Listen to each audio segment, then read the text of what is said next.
Hello, good morning friends और मेरे प्यारे बच्चों। आज हम लोग बात करते हैं टेंथ के बाद हमें क्या करनी चाहिए। जैसा कि टेंथ करने का सोचे क्या होते हैं बच्चे, टेंथ तक बच्चे को पता ही नहीं होता है हमें करना क्या है लाइफ में। एक्चुअली उसे कुछ नहीं पता, वो तो बस स्कूल में मस्ती कर रहे हैं और करना भी चाहिए। उस एज में सभी को वही इंजॉय करना होता है, इसमें कोई बड़ी दिक्कत वाली बात नहीं। इसलिए आप लोग टेंशन भी मत लो कि मुझे नहीं कुछ आता है, किसी और को आता है, ऐसा कुछ नहीं। टेंथ तक सभी बच्चे एक ही जैसे होते हैं। और मैं ये भी बोल रहा हूँ इवन कि टेंथ में नंबर कोई 90 प्लस ला रहा है, कोई 90 से कुछ कम रह गया, ऐसा मत समझो कि वो बहुत बड़ा हो गया। अरे एक मार्क्स ही तो है, मार्क्स तो है ही, बस मार्क्स से कोई आप डिसाइड नहीं कर सकते किसी बच्चे के टैलेंट को। इसलिए ये सब अभी टेंशन नहीं लेना है। अब आपको सिंपली ठंडे दिमाग से बस ये फाइंड आउट करना है कि आपका किस चीज़ में इंटरेस्ट है, आप करना क्या चाहते हैं लाइफ में। अगर ये आप अपने मन से सोचो कि मैं मैथ में अच्छा हूँ, आपका कौन सा सब्जेक्ट में इंटरेस्ट है पढ़ने में, और आप किस चीज़ से ज़्यादा अपने आप को रिलेट कर पा रहे हैं। मैथ से रिलेट कर पा रहे हो, फिजिक्स से रिलेट करते हो, या उससे आपको आर्ट्स में इंटरेस्ट हो, वो आपके अंदर को ढूंढना पड़ेगा, जानना पड़ेगा कि हम क्या चाहते हैं, हम किस चीज़ में आगे बढ़ सकते हैं। और इस चीज़ को आपको ये जानने के लिए कोई बड़ा रिसर्च नहीं करने की जरूरत, R&D करने की कोई ज़रूरत नहीं है।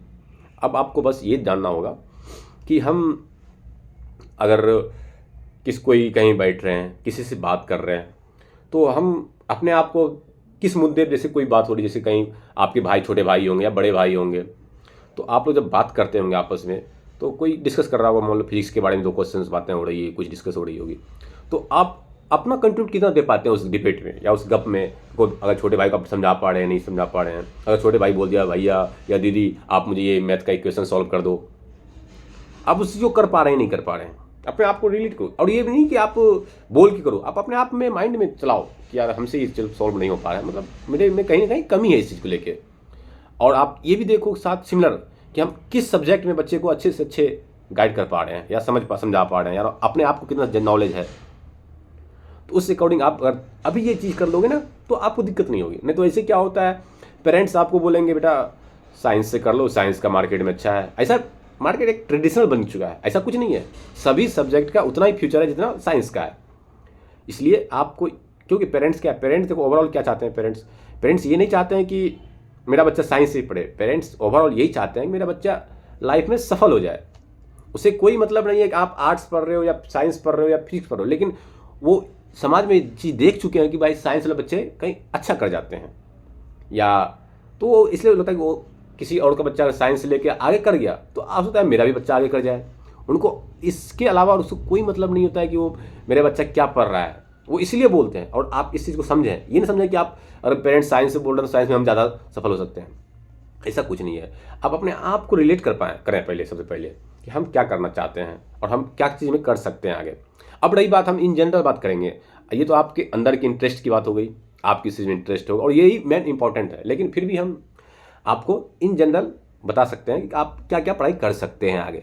तो देखिए फर्स्ट ऑफ ऑल क्या होता है, सबसे पहले हम बात करेंगे साइंस स्ट्रीम की।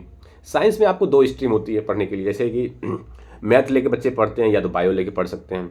मैथ लेके अगर आप पढ़ते हैं, पढ़ाई करते हैं 12th में, तो मैथ से पढ़ाई करने के बाद आपको इंजीनियरिंग डोमेन में मिल जाएगा। इंजीनियरिंग करना चाहते हैं या आगे चल के मैथ से रिसर्च करना चाहते हैं, फिजिक्स केमिस्ट्री से आप प्रोफेसर हो गए, साइंस स्ट्रीम में आगे बढ़ना चाहते हैं तो मैथ से आगे बढ़ जाएंगे इंजीनियरिंग फील्ड में। और अदरवाइज एजुकेशन फील्ड में साइंस से ही आप फिजिक्स केमिस्ट्री से ग्रेजुएशन कर लिए, मास्टर्स कर लिए, रिसर्च करके PhD कर लिए, तो आप प्रोफेसर वगैरह भी क्वालिफाई कर सकते हैं। नेट GRF आगे भी एग्जाम्स हैं। और सेकेंड थिंग बायो बच गई। बायो में क्या है, आप अगर मेडिकल फील्ड में जाना चाहते हैं, आप medical field in terms of आप ANM GNM neat and also botany zoology, जो बायो के अंदर फिर पार्ट हो जाते हैं आगे चल के, उसमें फिर आप PhD research and professor all things इस फील्ड में आप बढ़ते चल जाएंगे। उसके अलावा सेकंड क्या हो जाता है, कॉमर्स। कॉमर्स के अंदर बेसिकली हम लोग लेते हैं 3-4 सब्जेक्ट जो हम लोग आपको बता सकते हैं। वैसे अंदर में बहुत सारे सब्जेक्ट होते हैं, लेकिन हम इन जनरल बता रहे हैं आपको कि कॉमर्स स्ट्रीम के अंदर आप टिपिकली इंक्लूड कर सकते हैं हम लोग accountancy, business studies, economics and mathematics. ये 4-5 सब्जेक्ट इंपॉर्टेंट सब्जेक्ट है उसके अंदर का पार्ट। अगर ये आप पढ़ते हैं तो आपके लिए आगे चल के आपको, वो बोलते हैं ना CA, चार्टर्ड अकाउंट, आप लोगों ने सुने होंगे कि कोई आपका पड़ोसी या आपका कजन CA निकाल लिया, इस लेवल का निकाल लिया, करोड़ों का पैकेज मिल गया, ये सुने होंगे, आप लोग जानते होंगे, आई थिंक मुझे भी, आप लोग सुनते रहते हैं, आप भी हमारे बीच रहते हैं, हम लोग के बीच में रहते हैं, तो आपको पता आते रहता है ये सब चीज़ें। इसलिए आप सीए फील्ड बन जा सकते हैं आप, या किसी कंपनी के आगे चल के सीए बनेंगे, मैनेजर बनेंगे, वो आप अकाउंटेंसी संभालेंगे उनका सारी चीज़, मतलब गाँव एकदम एक सिंपली भाषा में बोल सकते हैं तो आप एक वित्त मंत्री डिपार्टमेंट, आप किसी भी कंपनी में जाएंगे तो आप उसके पैसों का देख रेख करेंगे, आप ऑल थिंग्स समझ रहे हैं ना हम क्या बोलना चाह रहे हैं। हाँ, ये चीज़ें हैं। और आप थर्ड चीज़ हो जाती है कि आर्ट्स के अंदर आप आर्ट्स पढ़ाई करते हैं तो आर्ट्स के अंदर आप लोग पढ़ सकते हैं, जैसे हिस्ट्री ले सकते हैं, geography, political science, sociology, psychology, different subject आते हैं आर्ट्स के अंदर। ये पढ़ कर आप आर्ट्स से ही सारा चीज़ कर सकते हैं। आर्ट्स के थ्रू आप कंपटीशन फेस करेंगे, और आगे आप इसके अंदर भी आप रिसर्च करना चाहेंगे तो बड़े बड़े यूनिवर्सिटी, JNU है, JNU, BHU, बड़े बड़े यूनिवर्सिटी, आगे चल के आप अगर इसमें फील्ड में आगे बढ़ना चाहते हो बहुत मौका मिलता है, ऐसी बात नहीं है, इसमें भी अच्छा खासा ग्रोथ है। तो आप इसमें क्या होता है, नॉलेज की कमी के कारण बच्चे पीछे रह जाते हैं, और कोई बात नहीं। आप इसमें भी, आर्ट्स में भी बहुत अच्छे अच्छे यूनिवर्सिटीज़ हैं, अच्छे अच्छे कॉलेजेज हैं, आप जहाँ जाके आप आगे अपने आप के आगे बिल्ड कर सकते हैं। अब नेक्स्ट क्या होता है, डिप्लोमा कोर्स होते हैं। ये तो इन जनरली पढ़ाई करते हैं जो आप अपना कैरियर आगे बढ़ाने के लिए।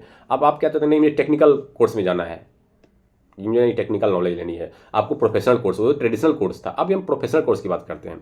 आफ्टर 10th तो टेक्निकल नॉलेज, तो टेक्निकल कोर्स तो कुछ है ही नहीं, बस एक 2-4 डिप्लोमा लेवल पे होते हैं, जैसे पॉलिटेक्निक बोलते हैं, जिसे हम लोग होटल मैनेजमेंट भी बोलते हैं, diploma in hotel management, diploma in fashion designing, इस टाइप से होते हैं कोर्स, ये भी कर सकते हैं। इसके अलावा अगर आप चाहें तो ITI भी कर सकते हैं।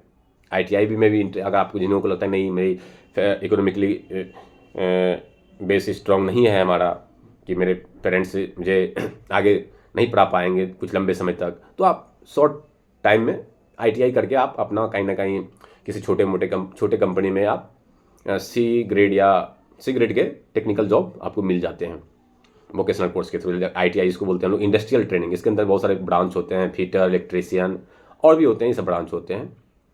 इनके अलावा क्या होता है, आप ITI के अलावा आप बहुत सारे state and central board exam होते हैं, जो कि आप NTSE होता है, जिसका नाम सुने आपने होंगे, नेशनल टैलेंट सर्च एग्जामिनेशन, और ओलंपियाड्स, इस टाइप के एग्जाम भी आप क्वालिफाई करके आप एजुकेशन आपको फ्री मिलेगा भारत सरकार द्वारा, सेंट्रल गवर्नमेंट या स्टेट गवर्नमेंट के थ्रू, इसके थ्रू भी आप आगे बढ़ सकते हैं।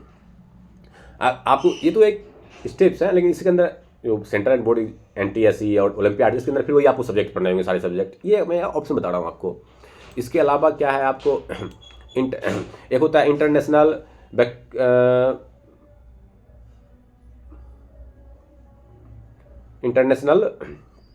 एक एप्लीकेशन होता है स्कूल से, बहुत सारे स्कूल जो टॉप स्कूल होते हैं ना, जो बड़े बड़े, जैसे RK पुरम दिल्ली, RK पुरम यहाँ पे है, और संत जोसेफ, बड़े बड़े जो टॉप कैटेगरी स्कूल जो है, CBSE स्कूल, बड़े बड़े सेंट्रल स्कूल जो होते हैं, उस स्कूल से एप्लीकेशन होता है इंटरनेशनल लेवल पे, दूसरे देश के स्कूल से, जो कि उसके अंदर आपको इंटरनली रिकॉग्नाइज प्रोग्राम प्रोवाइड करते हैं।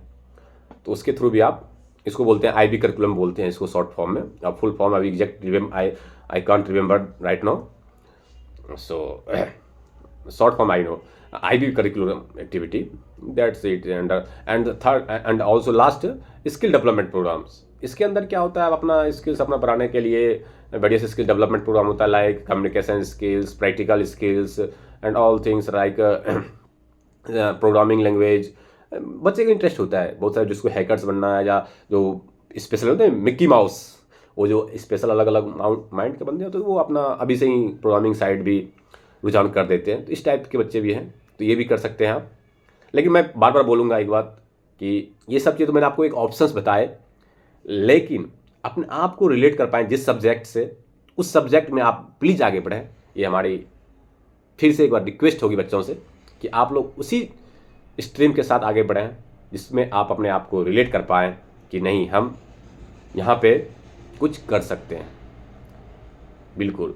और मैं लास्ट में एक आप लोग के साथ एक लाइन बोलना चाहूँगा, कि एक बोलते हैं ना, शायरी से स्टार्ट करते हैं हम लोग। सपने तुम्हारे हैं तो कीमत भी तुम्हें ही चुकानी पड़ेगी। इसलिए आप अगर जितने बड़ा सपना देखोगे, और उसके लिए आपको ही स्ट्रगल करना पड़ेगा, ना कि आपके कोई और करेंगे। इसलिए इन शॉर्ट टर्म, सपने तुम्हारे हैं तो कीमत भी तुम्हें ही चुकानी पड़ेगी। All the best, please subscribe करें, लाइक करें एंड शेयर करें मेरे चैनल को। और नेक्स्ट वीडियो बनाने के लिए आप मुझे मोटिवेट कर सकते हैं किसके थ्रू, तो like share and subscribe please.